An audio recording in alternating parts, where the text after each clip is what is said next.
Welcome back to episode 12. 12. Confirmed. 12 of the Friday Council podcast.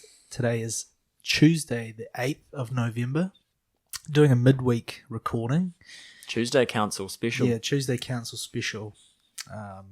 Just got a few things coming up in the next couple of weeks, so trying to jam some episodes out. Anyway, what are we talking about today, David? Yeah, this is anything to do with positivity, but I was sort of coming at it from a lens of like, we're constantly hearing about how shit everything is, you know, the world's crumbling and we're pitted against each other.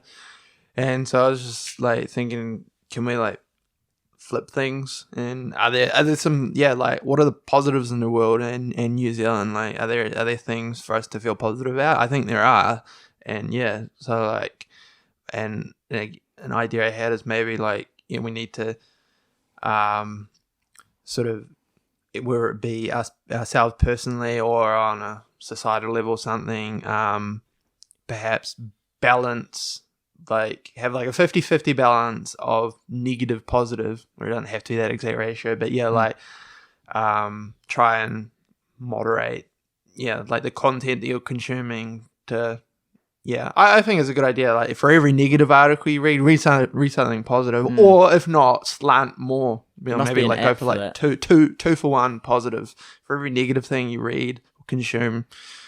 Consume two positive things. And I think it's definitely not. You shouldn't feel guilty for that. We mentioned guilt before. Like, there's a feeling of in our super privileged world that we should feel guilty if we're wanting even more or feeling good and just like satisfied with where we are. For some reason, it seems like a way to avoid acknowledging how good things are and how good you have it. That's a really good point. Off the top of my head, one of the things that I notice is like when people are criticized for if they've essentially had a good upbringing, it's like, oh yeah, but you had a good upbringing, like say you're privileged or whatever. It's like, shouldn't that be what like society strives for? Isn't it a good thing that people are getting good upbringings? Like we should strive for everyone. Of course, it'll probably never happen, but we should strive. That should be the dream, is that everyone has a good upbringing. We shouldn't be like, oh, you had a good upbringing, like that's a bad thing. So like, you're that's irrelevant. A good thing. Yeah. It's like a good thing. Like we want good parents, right? Even the next generation succeeding further than the generation before, like even on a family level. So like you would hope that, say, I would be better off than my parents, and then my kids would be better off in the future. Yeah, it doesn't seem like we celebrate that enough. Yeah, and another case of like, again, this is recently is I saw today, like, you know, Westpac posted like $1 billion profit or something, and then like people, including the Prime Minister, coming out like, oh, you know, like this is a bad thing. It's like, well, do we ever like take a moment to say, is there any positives to that? Is it a good thing? Like, that there are, you know, so many people are able to buy houses because the banks, you know, providing them loans, houses that they otherwise wouldn't be able to get. And is it a good thing that the government will get more tax revenue? Is it a good thing that there's a higher chance that people will get pay rises if the company's making more money? And there's a lower chance that people will lose their job if the company's doing well, right? So isn't it a good thing that companies are doing well? As long as they're doing, like, again... legally. Which, as far as I'm aware, they are, because like when people said, well, maybe you should open up an investigation into the bank, and they said, oh, no, we won't be doing that. Probably because they're not doing anything wrong. That's not to say that banks are, you know, perfect, and certainly they do have a track record of doing some bad things, but...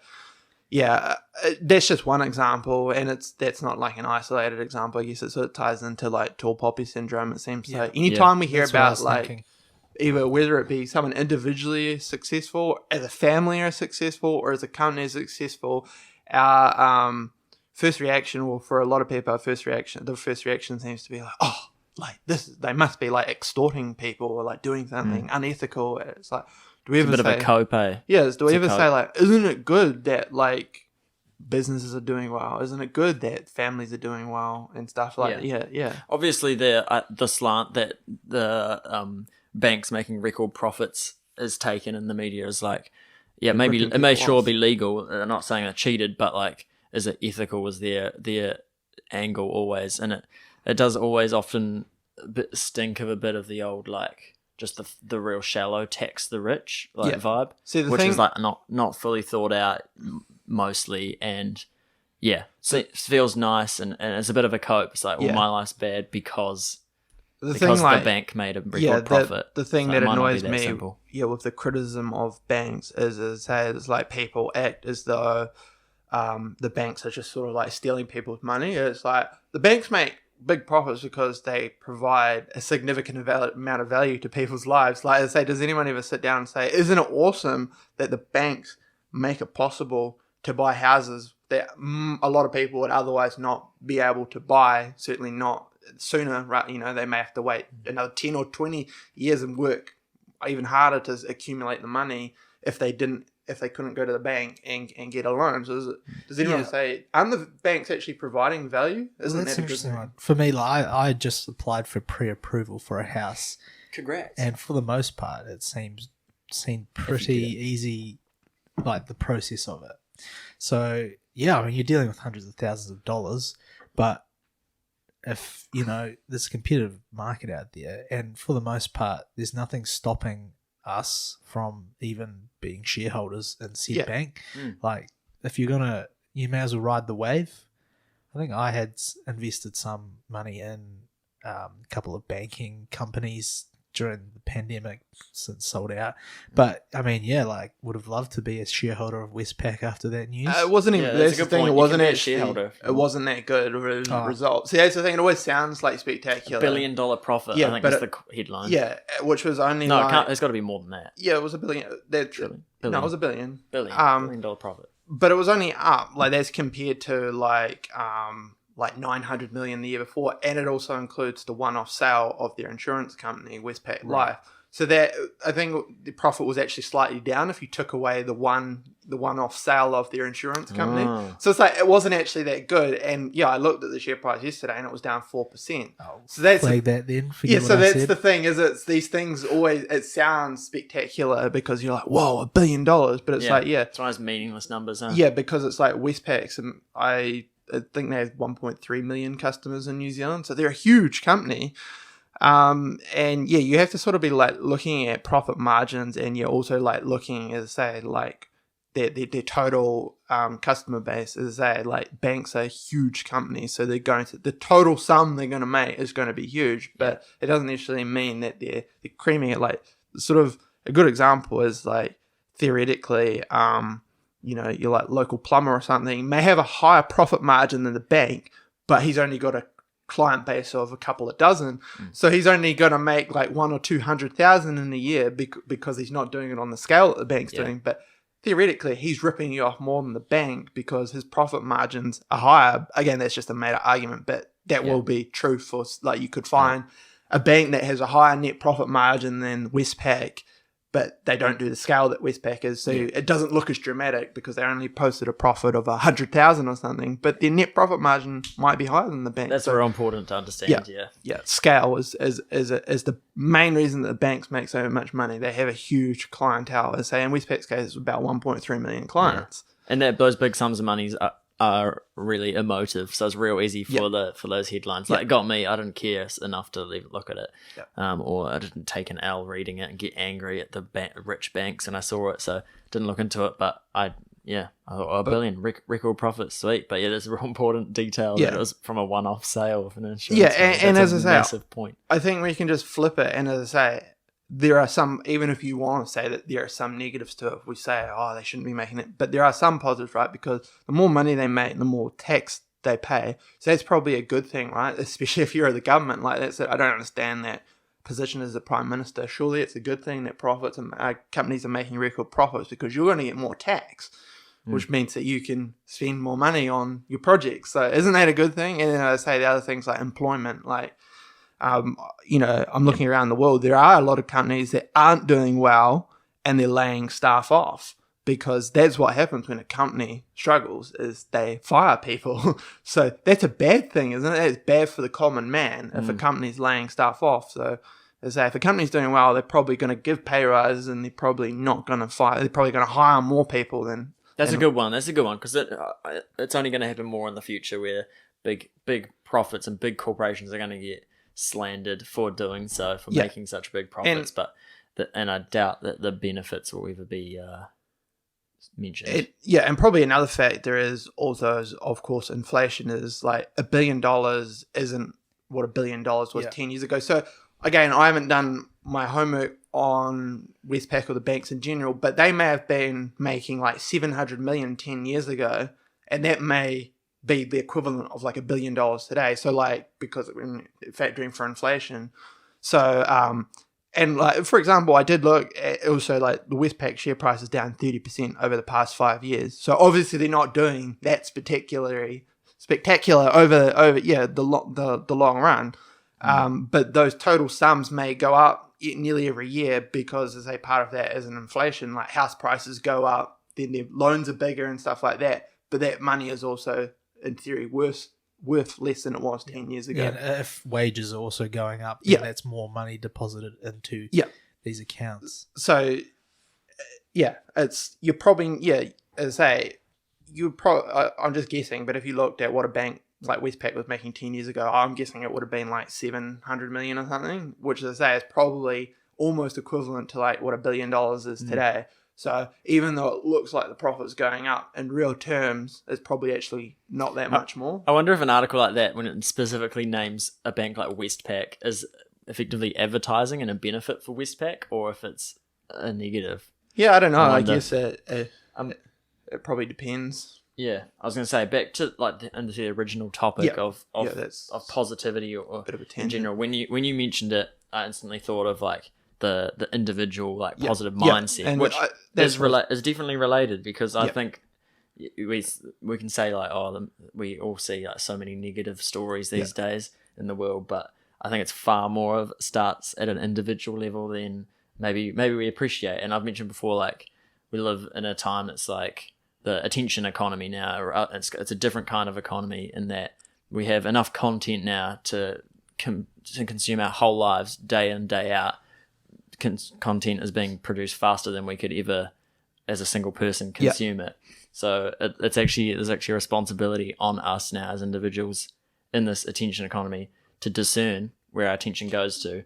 And like you said, possibly you need to go out and choose your own kind of narrative and choose what stories you're going to follow. You can find, like in terms of when I say content, news articles are content. You could find more negative news articles than you could ever consume as a single person. They're being made and reported on faster and faster. But equally, if not more so, the positive ones are flying under the radar. Yeah. Well, if you're talking about news topics, I guess the main driver for that is that, negative news generates the most clicks. So the more doom and gloom or, I guess, horrible things going around the world, you're more likely to click into it. I think growing up, I remember watching the 6 p.m. news with the parents, and then you'd get that like the one piece of good news to end the segment on. It was like the good folks or good sorts so or something. Good. And like there's value to that too. I think I'm just trying to as an example, like the positive stuff that you hear or you consume, like if you're not choosing to consume it yourself, so like David was saying, curating like the videos or whatever you watch, the ones that you are exposed to seem to be just quite like superficial. It's kind of like a dopamine hit. You just consume, like maybe that's just the TikTok generation, like whether you see people like giving money away, like it's a good thing in the long run, but it's not. It seems superficial.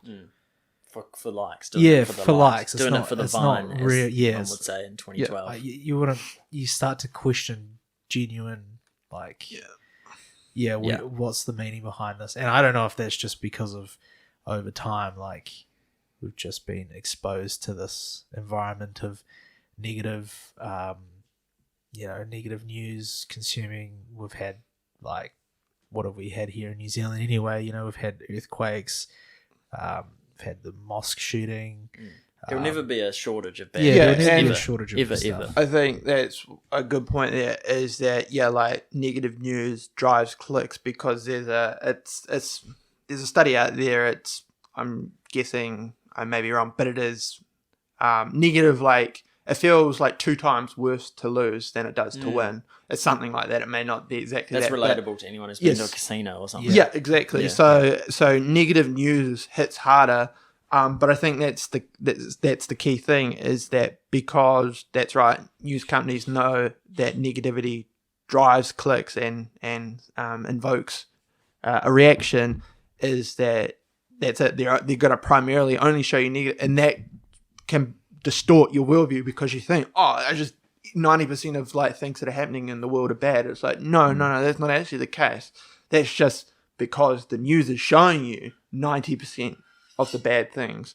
Then there so you have to be careful to. A good example of this is like after a terrorist attack, people like living in the vicinity grossly overestimate their chances of like dying. They think like it's imminent and they're going to die in a terrorist attack. Or another example of that is like shark attacks, or even if there's not shark attacks, if they're just like a shark, like the news put, oh my god, like there's a shark in like somewhere in New Zealand, people stop going to the beach because they think they overestimate their chances of like a shark attack. It's a good example. Yeah, because the news distorts the reality, because it's giving you a very like pinhole view. And then you all of a sudden think that there's sharks everywhere, but in reality they're not. It's just like a one-off. Yeah, it'll be like very, very rarely. I mean, you'll have a plane crash, but you have thousands of planes flying every single day, and then you like hear about one, to fly. and then you all of a sudden think that planes are crashing all the time. But well, it's probably the same with car crash. Like people scared to hop into cars, especially around like the summer period. Yeah, and then there's like it brings to mind a dependency. Like if you're in that fearful state of a shark or of a virus, you're gonna tune in even more because you're gonna be like, please, like, just keep me safe, tell me the answers, please. You feel please. You need to be disempowered. Yeah, it's not empowering at all to be consuming negative stories. So that's why I say I think it's important, because that's it. The news companies and probably even your friends and family are probably not going to do it for you. This is why you need to be careful to manually go out and find those good things that are happening. Because as I say, there are actually like lots of good things that are happening in the world. You know, we can all like know like technology and stuff's advancing rapidly. You know, we're going back to the moon soon and stuff like that. Rocket technology is getting better. And, you know, and even then on just like on like a grassroots level, like maybe someone, you know, like I'm Billy Harmon, shout out, went to high school with me, he's in the All Black squad. Like that's awesome news, right? Someone you went to high school with is in the All Black squad. Like that's awesome. Like that's positive news. It's not like going to change the world, but that's just like a small example of positive news. Like someone living their dream. And it is a different mindset, and it changes your whole worldview. And the opposite of that, like I just wanted to add from what I said before, that like state of helplessness or like being disempowered and being scared and frightened, and then consuming more of the source that gave you that negative information that back in evolutionary terms would have been information that would have saved your life. Yeah, exactly. But there's no incentive for there not to be a swamp of negative news stories, because it's good for business, I think. Like with that example, you're consuming more of them, but in general, being that helplessness / fear of ultimately death, like we've mentioned before, maybe makes you a better consumer, makes you buy more products that are going to make you protect you, look better, look more attractive, and stave off death, and buy better cars that make you look more successful and increase your social status, which ultimately, like we said before as well, can be related back to death. So it's good for business, and there's no incentive. The onus is on you, and the responsibility is on you to change it, because the way our system works is not incentivized to make you feel empowered. And I don't need any products. I'm fine. So what, in that case, what would be some easy, tangible ways that you could do that? Don't watch the news. Oh my god, if you guys can feel the same way, like get news from online, but the 6 o'clock news, after not watching it for a long time, after moving out of home, and boomers love the news on TV. They love TV in general much more than we do as a generation. But the news is crazy. Like it just feels so like dark. It doesn't feel good at all to watch it. I don't think I'm being crazy either. No, like, especially compared to the internet as well, because I don't know, the news is, there's like a trusted figure there, like Hillary, not anymore Hillary Barry, but there's a trusted professional Simon news Dello. anchor. Yeah, serious music and all that. Full homes. That's all and fully intentional. Everything about the news is all done intentionally music, to be subconsciously Breaking important. news. Yeah, and just been a terrorist attack. It's no good. Yeah, it's no good at all, and it's chronic in the fact that it'll be the same thing every night. Like it really feels like programming, to be honest. Rinse and repeat. And with the internet, like, and where I imagine get most of our news from, it's so much more varied, and that's probably a double-edged sword from the like constant dopamine hits of like a TikTok format, but equally so on the internet, the negative news stories you can equally quickly flick past. So it's just doesn't take up so much of your perception. You can skip past more easily, I think, and that's really the advantage of getting your shit from online as opposed to an hour. No, it's not an hour. I think they still have sports and stuff. Which is it's like half an hour of like no good. Yeah. But yeah, that's my that's one thing example. To do. Yeah, don't watch the regular TV news. I remember hearing it or reading it somewhere. I forget where, but it stuck with me. It said if the news was like only published once every 50 years. It'd be like overwhelmingly positive because if you think of like all the technological breakthroughs in the past 50 years, it's insane. Like 50 years ago, cars were crap. Internet probably didn't exist, or if it did, it was extremely primitive and only in like universities, whatever. Home computers didn't exist. Cell phones certainly didn't exist. Like all this like amazing stuff that we have today. Well, if that was all packed into a one in every 50-year news bulletin, probably some of the medical breakthroughs and stuff as well. Yeah. Infant mortality is like we had 1,000 less babies die last year. It's not really news. And even stuff like again, you probably don't realize it again because we're constantly hearing about war at the moment. Statistically, like war is way down since World War II.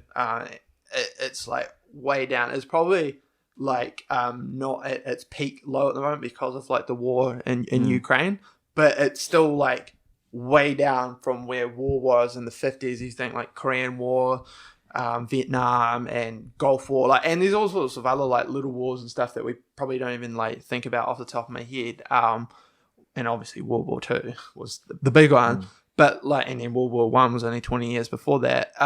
War is way down. I was looking at the stats before, like deaths from war from World War Two. Yeah, I suppose on a longer scale, war like the 19th century, more people died than ever in history. Right, that was the most people died. That would make sense. On a grand scale, it'd look like it was going up in terms of war. But since the biggest war ever, since the biggest war ever, it's come way down. And I say even past then, like if we take a snapshot from like 1950, like the wars there was still more wars that were and more people dying in wars in the 50s than there are now. Yeah, and especially with population as well since the 40s. Yeah, it's so like much more overwhelmingly, like the news would be positive if it was a one in every 50-year bulletin because there's a lot of amazing things that have happened. I think you'd be right, and I think that kind of lends to this exactly what I said as well. It's kind of just like unplug in general. Like if you can not, obviously 50 years is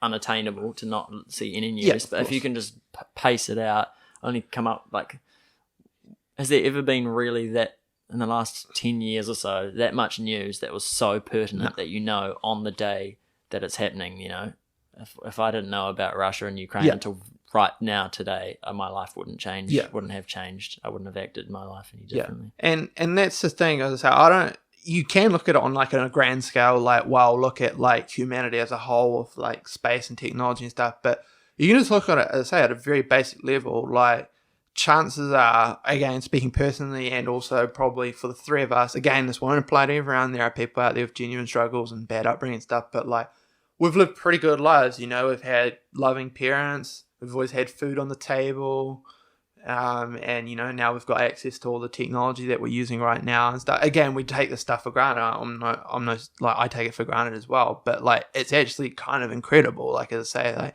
even comparing to where where we were 10 years ago, 15 years ago, dial-up internet 15 years ago on a terrible slow computer that, it takes like 2 minutes to start up. Now it's like 10 seconds and just, you can do anything on the computer now. And like, that's actually like incredible. It's incredible. Sorry to bring it back to drugs again, but a lot of those, it is one of the definite benefits of any drugs. They either make things way more novel and amazing, or they can make you real grateful. Like that's the stereotypical stoner thought or stoner like attitude is like, whoa man, like my hand is amazing. Like this water bottle is amazing. And so in that respect, they can be reminders. You should just do that soberly. Yeah. You should be able to do that soberly for sure, and just practice gratitude. And that's why gratitude's so highly rated in the spiritual. If you're like able-bodied, skills. Like your life's probably pretty good. Again, health number one. That's not bad advice. That's like old cereal box wisdom. Yeah, but health. If you think about it, if you're like an able-bodied human, in New Zealand.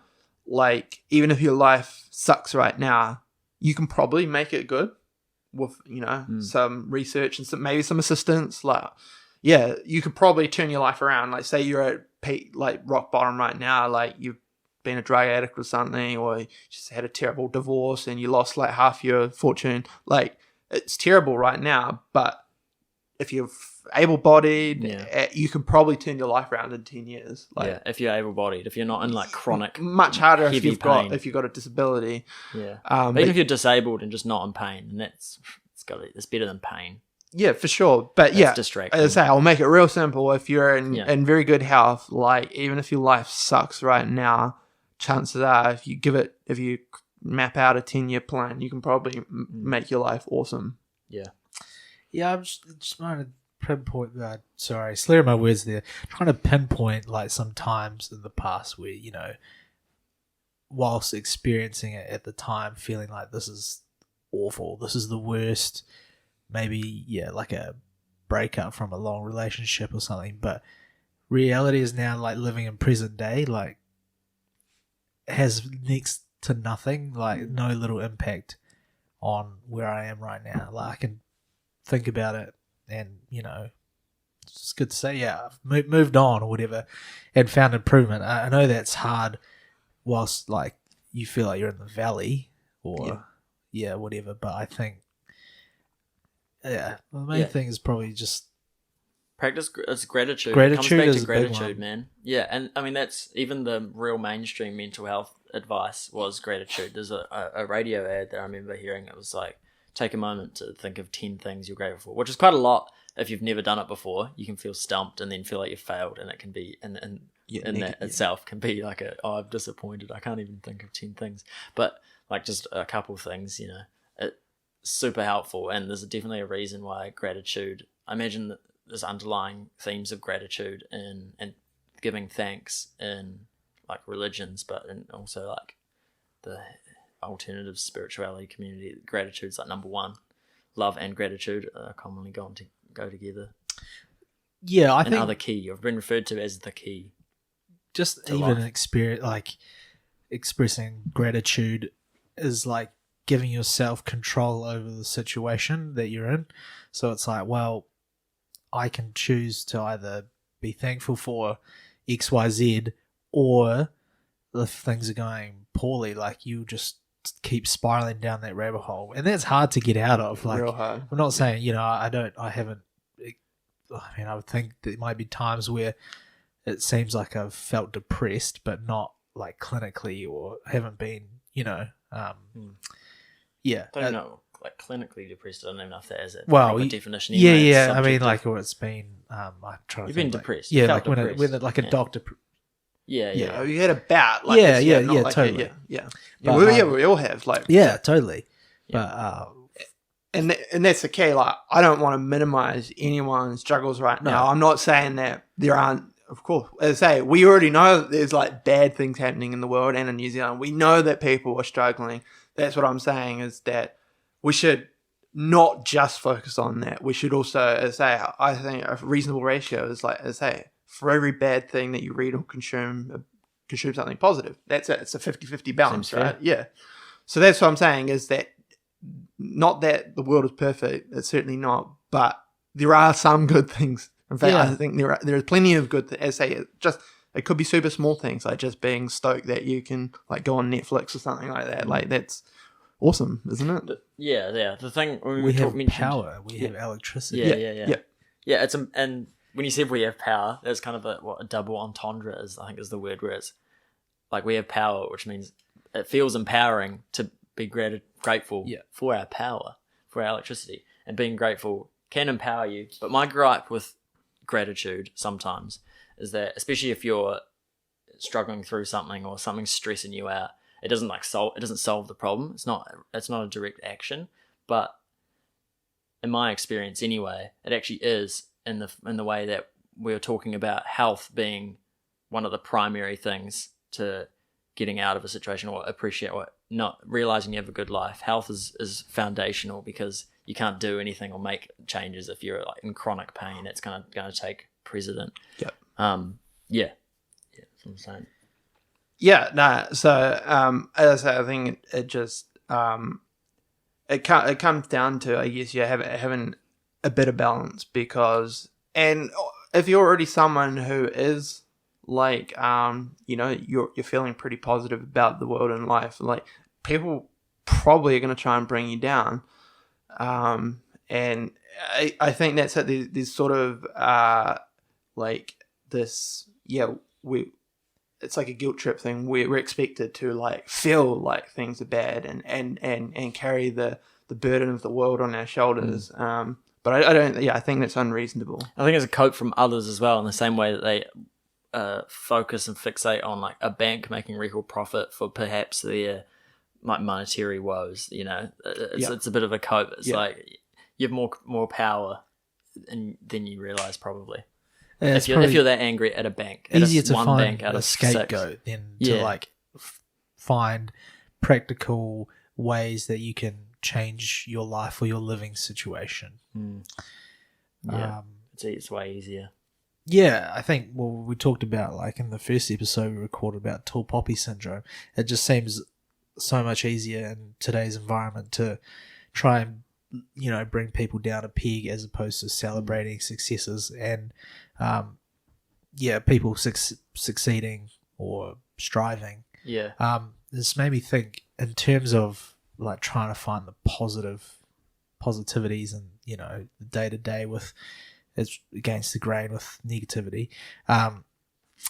Even like having things you enjoy doing, or hobbies. So even if it's something like throwing frisbee or disc golf or something, like finding things that you enjoy and put your time and effort into, like, you're taking yourself away from that consuming or all that content, and actually just bring yourself down to like a more present. More present. Like, it's good to find things that you enjoy, things you can control for the most part, as opposed to what you can't control. Like, I know it's hard. I think when we first heard about like the war breaking out in Ukraine, like what can I do to support?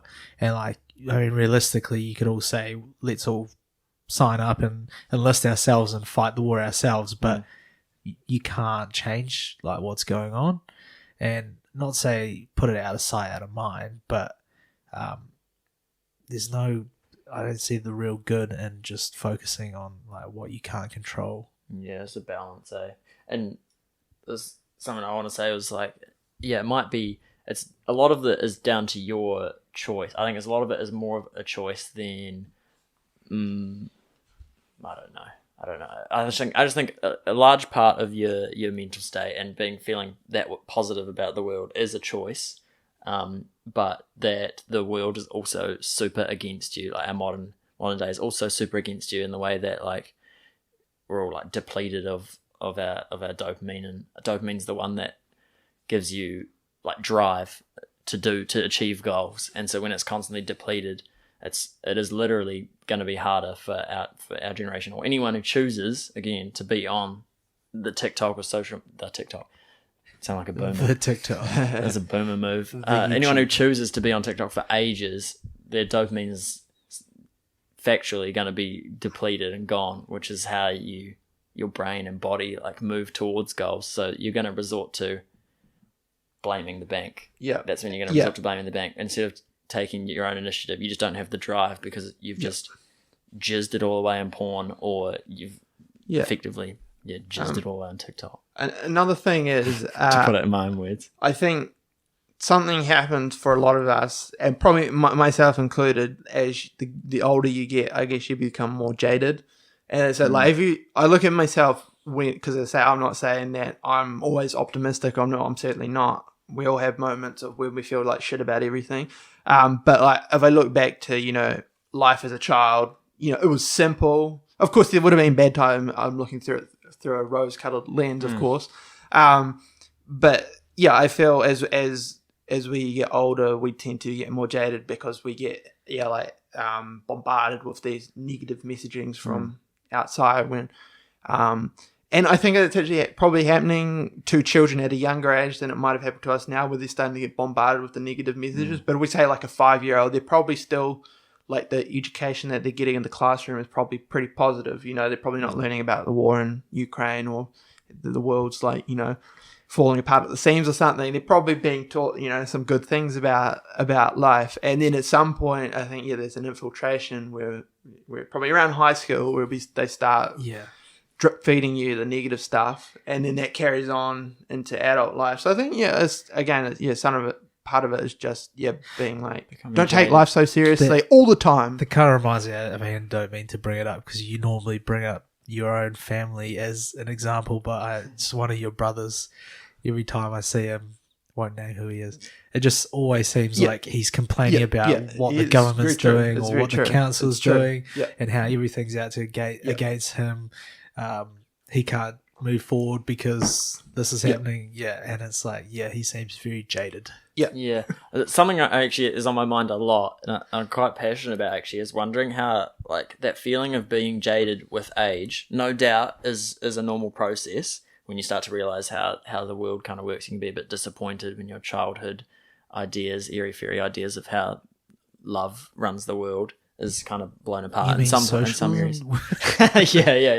But I often wonder, in terms of the world being against you, like how much of that jaded feeling is physiological, where it's like, I don't know, no one's going to be able to decide here, but like how much of that is just naturally growing up jadedness and tiredness at the world, or how much of it is like heavy metals accumulating in our body, we're getting or the dopamine being depleted by our social media, or fluoride calcifying our pineal gland. But like, we live in such a literal poisonous environment, toxic in many ways. I wonder how much of that is natural, and something to think about. I don't think it's entire. I don't think maybe a 27-year-old 50 years ago felt as jaded on average as 27-year-olds today. And I don't know if that's just down to what's happened in the world. I feel like the world was always like during the Depression times, Yeah, I don't know. Complete speculation. In some ways that I feel like potentially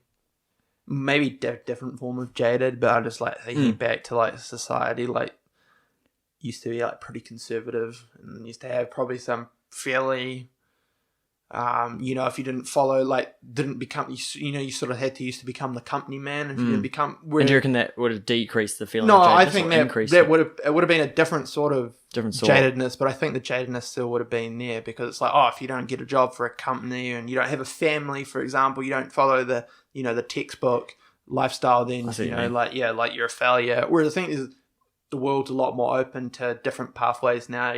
People change careers all the time and stuff like that, and it comes with its own set of problems. Different kind of jadedness. I think I know what you mean. It's almost I get what you mean. That can mean there's too many options, and it's hard for people growing up to narrow down what they actually want to do. And I think that will increase jadedness. I think, I think in general, probably since the beginning of time, adults always, in general, become jaded.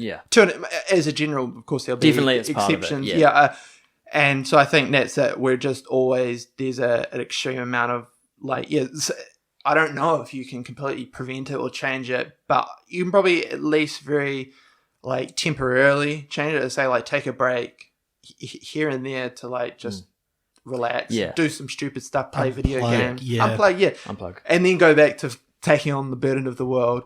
I think probably some of it is just like the reality of becoming an adult, like all that responsibility does weigh on your shoulders. weigh on your shoulders, and you'll never get that childhood innocence, no responsibility back. But I think you can take breaks here or there, and I think it's really You important. can definitely foster that sense of childlike wonder and awe. For sure. Like That's I think super important. if you make a conscious effort, you can definitely You can feed reduce it. You can reduce the jadedness. That's what I mean as well. When it comes back down to a choice, you can choose to go like skip barefoot through the grass as an adult, which is a child thing, but it's still fun. It's still like just as fun as and like doing some random parkour, like walking down. Like you're gonna look like an idiot. Yeah. But I mean, you're doing exactly what a kid does. The only difference is you're older, and that shouldn't make a difference. Yeah, well, you could sing out loud in public if you really wanted to. Yeah. People probably think you're an idiot, but how empowering would that feel if you're the I still find trampolines fun. I wish I had a trampoline when I go around to nephew's house. He's got a trampoline and it's awesome. Like I wish I still had one in my backyard. You'd probably purchase one now. You're an adult. You've got more I don't know. money. My parents want it in the backyard. Maybe when I get my own house. Yeah, dude. Yeah. That's another good tangible advice as well. Is like actively go do childlike things. Yeah, go on a playground, like a kid's I playground. still like flying foxes. Epic. Those long ones. Yeah, are fun. flying foxes are sick. I haven't been to a water park for way too long, but like hydro slides and stuff, that's awesome. I definitely like that's a goal for me at some point, like to travel to like some of the best like water parks around the world. Funny you That's mentioned cool. that though. Like talking of water parks, like I remember being a kid going to Hamner Springs, and you'd do the hydro slides, the dark ones. yeah, the original ones, and it seemed like you were trekking up for ages. I think I went there maybe earlier this year or end of last year, and it felt like nothing, like climbing those stairs. Yeah. But it's awesome. Like, Yes. So I think it's like that's the key that I'm trying to get at is like, life not always going to be perfect, obviously not, and you are going to have moments like when you struggle to pay bills or something, and someone in your family say, or your partners, like there's going to be struggles, and that's going to eat away at you, and you're probably not going to go on a water slide when you're in those moments. But when you have the possibility to take a break from carrying the load, I think that's the key I'm getting at. Take at some points, whether it be every weekend, whether it just be here or there, whatever, take a holiday, annual leave at some point, and just and I need to take this advice myself, don't be wrong, because I'm not. It's just a reminder, right? I always need to remind myself. I believe me, I take on way too much,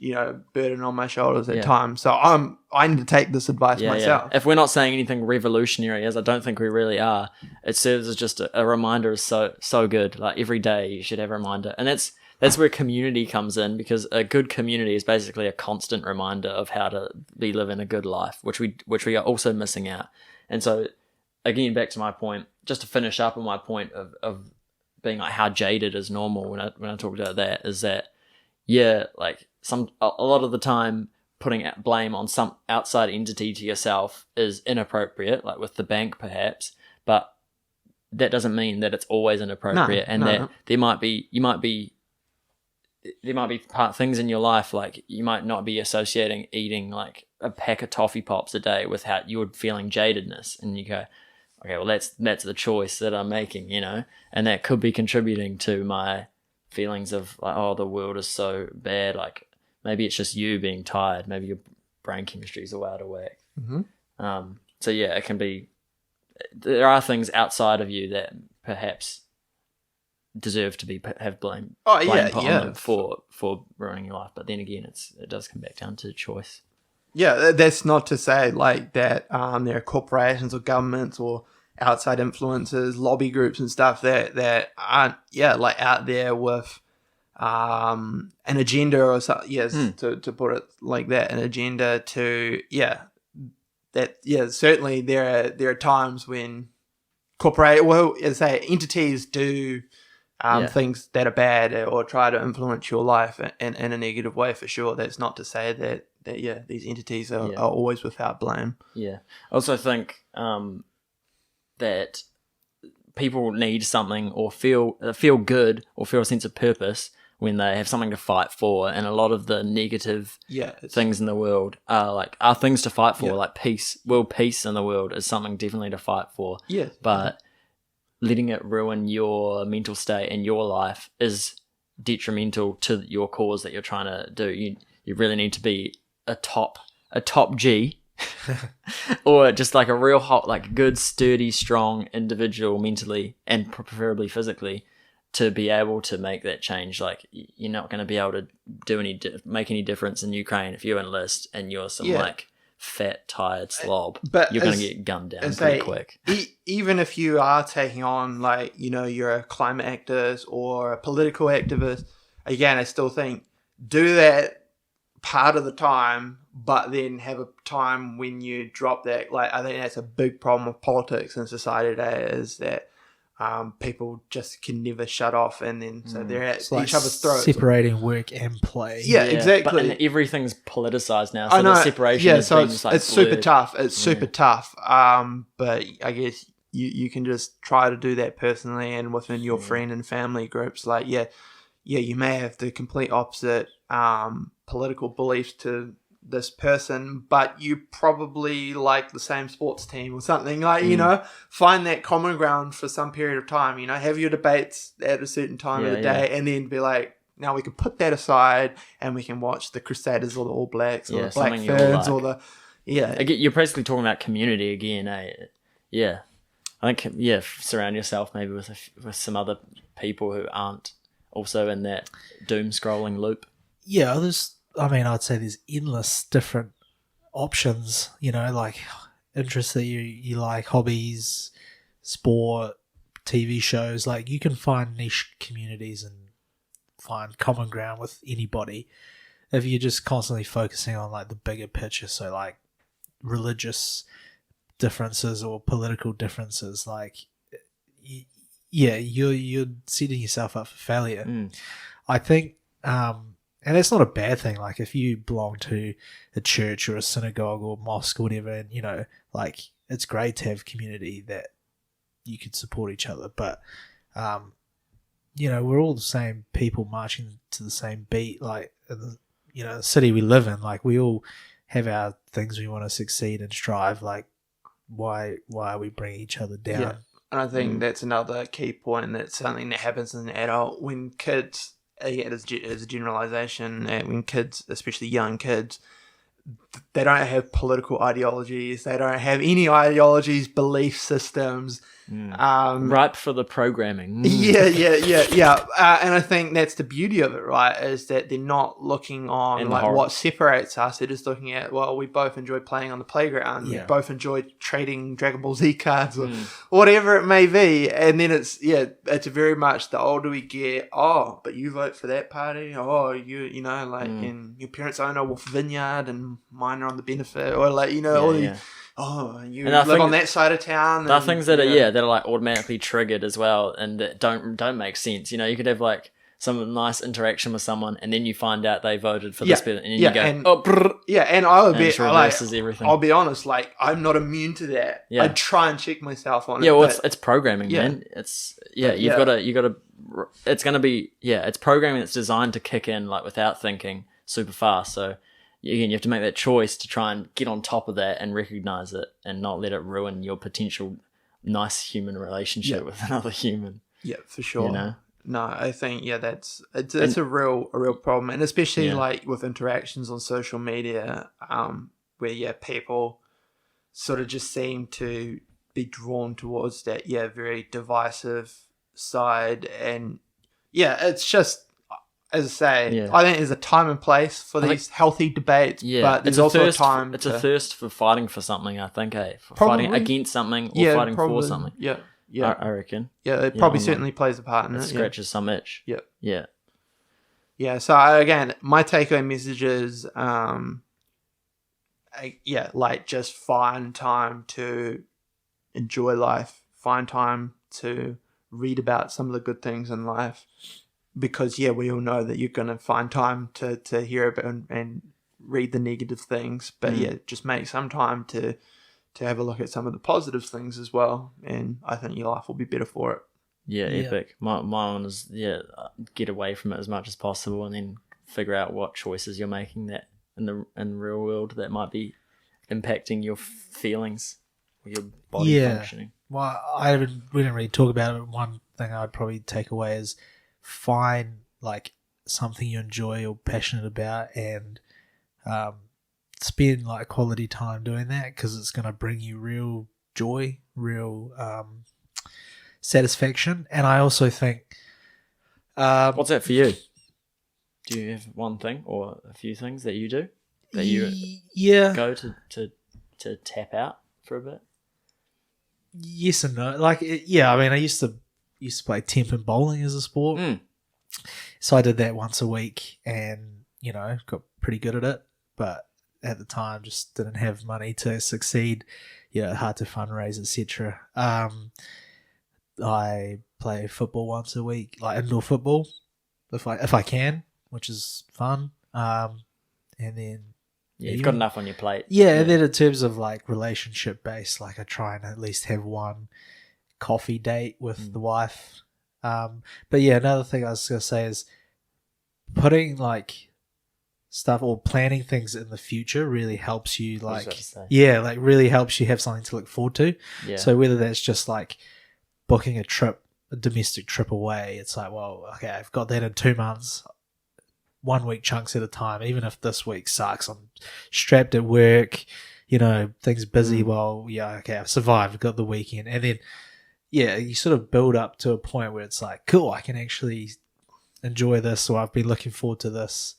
I mean, it's not easy for everybody, but like it could just even be like I'm going on a solo walk, like 2-hour walk by myself. Like I can actually. That shit's epic. That shit's awesome. It's cool. To be fair, I used to walk the bridle path all the time. Like it was like it wasn't hard. I probably find it quite difficult now, being like lazy and unmotivated. But like there was joy in that suffering of when you get to the top. Like you get to see the view from above. So I think that's probably takeaway is find something you enjoy, and future planning is good. When you said future planning, I thought about it slightly differently, in that you can like screw your future self over, where being like going to maybe around in a community, you can say, yep, we'll do this on Friday at like a few days in advance. And if you're kind of susceptible to on the day or flaking or just even if I'm pretty bad with it. If someone asks me on the day to change my plan, what I planned for the night, even if I planned nothing on purpose, like, hey, do you want to go out? I'm way more resilient to change on the day. I need more time. So, So if I, do like a few days in advance, screw my future self over. I'm like, you signed up for this, man. You gotta do it now. And that can help me. And then I'm always grateful, It can go both ways. I don't think it can go both ways. I don't think it's bad. Like if you have a friend that constantly like pulls out of like last minute and stuff like that, I think that sucks. But equally, like if I get asked, hey, you want to do something this Friday, and you're like on the spot, it's hard to say like no, like, well, let me think about it, or I'll get back to you tomorrow. Like I don't think giving some time, but I'm the same as you. I like to have a bit of time. And I think, to be honest, that comes like hard. The difficulty I have, and you have, and probably then many other people have, changing their plans like last minute, is that I am looking forward to, and just bring it right down scale to a micro level, looking forward to just like a night of doing nothing. Like at the end of the day, like you can do it. So in terms of scale, you can just change the scale of what you're looking forward to. But there's a meal that I cook at home, my Thai chickpea curry. It's so bussin', and I look forward to that. Sometimes days in advance. You're more than welcome. Sometimes days in advance. You guys will have to get real hype for it. I'll tell you like a week out. But little things like that, or even smaller than that. You can go, I got this bussin' biscuit in my lunchbox today for lunch. I can't wait till lunchtime. Yeah, I think that's like a really important message, and that's what I was sort of getting at earlier. Is like these things like don't have to be revolutionary. Just like as I say, there's so many things, including myself, that I take for granted as adults. Like when you're a kid and you wanted to like get some lollies or something, or you wanted to watch a movie and you just didn't have like instant access to it. Now like you can like buy as many lollies and drinks as you want. You can watch as many movies as you want. It's easy to take that for granted, and that's it. Like there's small things. Yeah, it was but like the things that used to get us super excited. I think it's the scale, eh? Well, yeah, if you're a kid, for example, and your dad's like your parents, hey, we're gonna go to the supermarket. You can pick something out no more than $5. It's like, whoa, $5! Yeah. That's gonna, oh wow, like exciting. Yeah. And now it's like you get extra $5. You're like, oh man, I've like can't afford that. I've got this bill coming up. Or And I think that the money doesn't go as far anymore. Yeah, I think that's just again it ties into you're always going to have those adult worries, unfortunately, but just try and find some time where you just shut off from that stuff for a day, an hour, whatever it be. Yeah, a lot of the looping all the way back to the news. A lot of the news stories and cycles are things. I'm just thinking about scale now. Like when we're talking about and looking forward to a lunch break, or a food, or a dinner, or playing with the scale can really help. And a lot of the negative stories on the news are real out of individual control, and the scale is so big. Yeah. So maybe if it's like if it's ruining your life, or you're focused too much on that, try and like think about scale maybe, because dial it back. Like the big stressful things, the most stressful things supposedly for people are like the virus out of your control, Russia, Ukraine, like big country issues that seems so daunting, but it's pretty ineffective stressing about it. Yeah, like me. It's easier said than done. Yeah, I totally get what you're saying. I think just like a small example, once I bought like a can of Coke, like vanilla Coke or something, put it in the fridge, forgot about it, like 2 days later. Yes. It's exciting. But you just dial it back to the small things and then finding pleasure in the mundane. Yeah, and again, that's kind of taking lessons from children again. Yeah, because children would do that about a Coke, or about a favorite dinner. Like if you're going out to McDonald's that night, it's gonna hype you up so hard. Yeah, or you're driving past the Golden Arches and Mum, can we stop? Today we can. Yeah. Blows your mind. Yeah. Friday fish and chips. Friday fish and chips. Yeah. That used to be. But yeah, lessons from the children. Act and think like a child. Yeah, certainly at block off time to act like a child again. Just like don't take life so seriously. I say whether that be regularly or just here or there. Just find some time to just like it's all good to just like watch a stupid movie or. Play a video game or just go for a walk or anything. That's where you can really feel the culture, like we mentioned before, like the programming of like some pull on someone's political views. Maybe after you've had nothing but good interactions with them for 5, 10, 20 minutes, and then it drops that they've voted or their political leanings are a certain way. You can feel that like that's basically the culture, and it's just that pulls you again, like it jars you against them, and it's the same culture that makes you feel self-conscious about skipping like down the street as an adult. Like there's nothing inherently wrong about it. It's some like artificial program that's kicking in that is useless to you. Really, it's literally stopping you from having a good time, which is real good to be aware of. It happens a lot more than you think, and yourself, and in terms of like self-censoring yourself as well. Definitely, but that can really bum you out. Well. Do you think we should just wrap it up there? I think that's a good one to finish on. Yeah, man. Yeah, it's been fun. Yeah, nice one, midweek sesh. Tuesday Council special. Yeah, well, I'm aiming to record another one the end of this week. Yeah, but double dose. Thanks, everyone, for listening. 12. Episode 12. Episode 12. If you've got any topics or ideas that you would like us to talk about, thanks to Devin last week for his topic. It was good. Yeah, it's been fun. Send them in. We'll take requests now. Let's do it. Yeah, let's do it. All right. Peace out, everybody. Peace. Later, guys.